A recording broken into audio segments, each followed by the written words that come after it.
Kenny Omega loses the IWGP Heavyweight Championship on the January 4th Tokyo Dome Wrestle Kingdom 13 to Tanahashi. Later makes a confirmation and leaves the wrestling world wondering. Hello, welcome to John's Wrestling Views. Of course, I'm John. The only thing I really wanted to discuss today was Kenny Omega and his future. I wanted to make sure to get this video out before tomorrow, because the big thing with tomorrow is the Elite.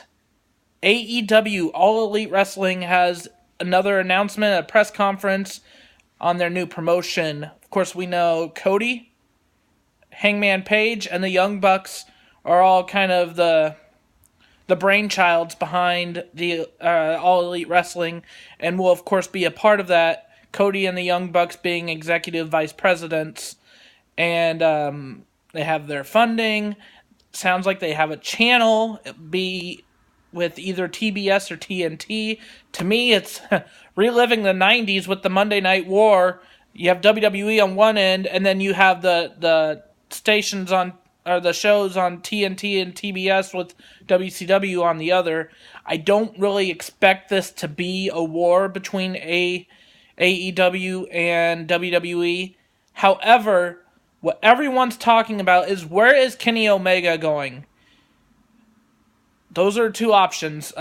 He is taken to Twitter and social media saying he's no longer going to be in New Japan Pro Wrestling.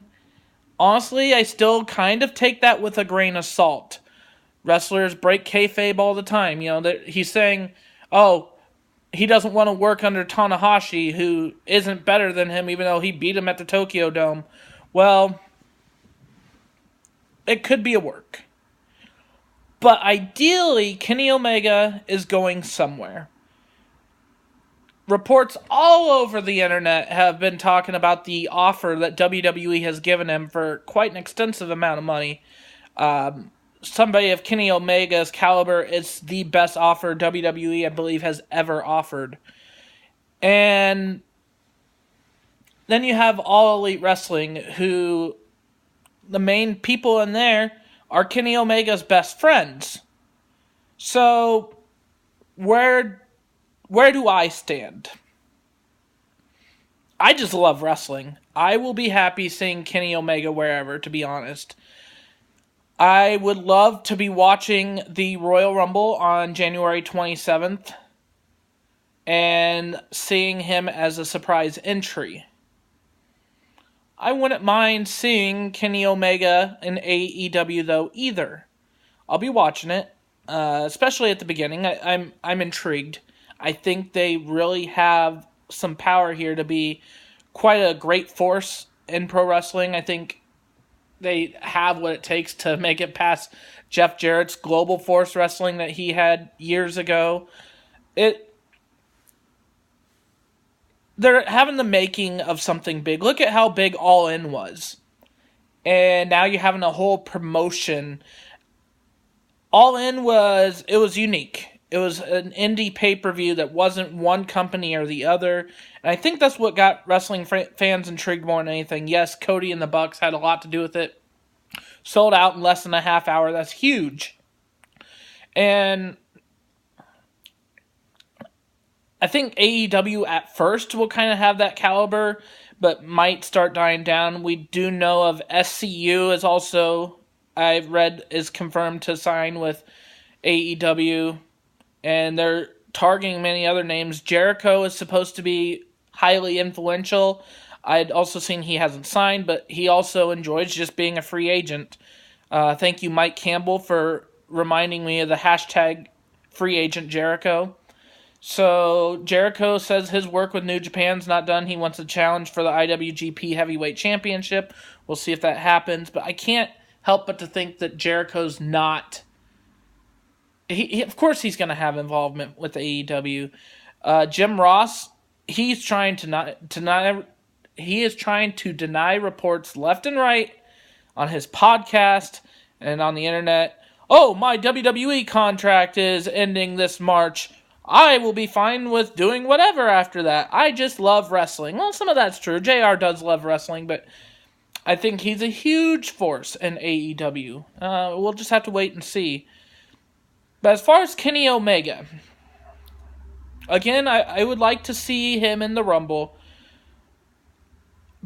And the money is probably better with WWE, to be honest. But I'm gonna go out on a limb and right now say he's probably gonna go to AEW. This is what I want. My buddy Jack Rawlis has mentioned this to me once these talks started after Wrestle Kingdom, and he mentioned the idea of, I hope that the announcement of Kenny Omega isn't made until after the Rumble. And I completely agree with that. That being, so it's a surprise.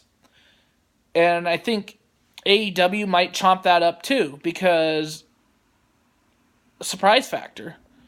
So hopefully they don't announce Kenny Omega's involvement tomorrow, but wait until after the 27th. I think that's a good indicator. If Kenny Omega shows up in the Royal Rumble, WWE had a huge surprise and a lot of fans would be happy. But if he's really going to sign with AEW, I wouldn't say anything until at least January 28th. That's my suggestion. So, if you're looking for the answer, I don't have it. These are my speculations. I have some research, but that's what I'm saying. I would be happy seeing Kenny Omega wrestle. That's all there is to it for me. So whether his future says WWE or AEW, I'm a supporter. I will be waiting, just like the rest of you will, and let's see where Kenny Omega signs. But until next time, thanks for watching. I'm John.